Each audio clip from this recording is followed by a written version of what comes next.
Assalamualaikum warahmatullahi wabarakatuh. Perkenalkan, nama saya Ristiana Kusuma Wardani dengan NIM 2501030059.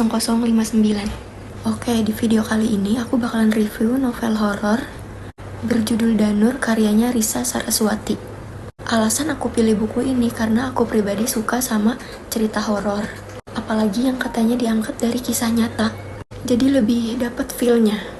Selain itu, kebetulan aku juga baru nonton film Danur The Last Chapter tanggal 11 Mei kemarin.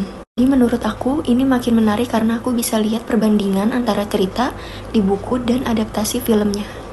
Jadi, Danur ini ceritain tentang seorang anak perempuan bernama Risa yang punya kemampuan indigo. Jadi dia bisa lihat dan interaksi sama makhluk tak kasat mata.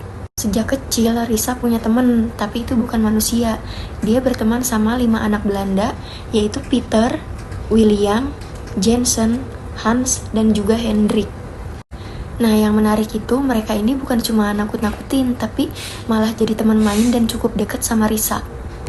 Tapi makin kesini Risa mulai sadar kalau dunia dia sama dunia mereka itu beda.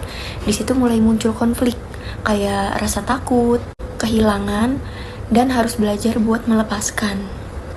Nah, menurut aku yang bikin buku ini beda itu bukan cuma horornya, tapi lebih ke perasaan yang dibangun.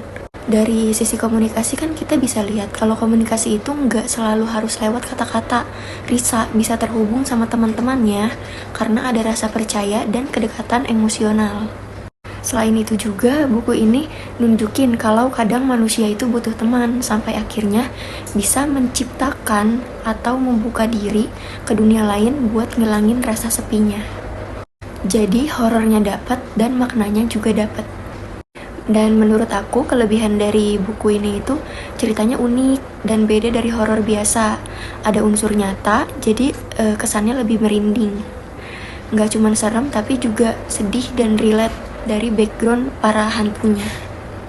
Dan untuk kekurangannya, buat kalian yang cari horor ekstrim mungkin ini kurang serem dan beberapa bagian juga agak pelan alurnya. Oke, jadi kesimpulannya Danur itu bukan cuma cerita hantu, tapi juga cerita tentang kesepian, persahabatan, dan gimana cara kita berkomunikasi.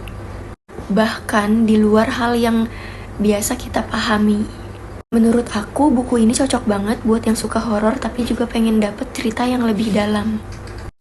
Dan ditambah lagi setelah aku nonton film Danur The Last Chapter, aku ngerasa versi buku itu lebih kuat di sisi cerita dan perasaan, sedangkan filmnya lebih fokus ke visual dan jump scare-nya.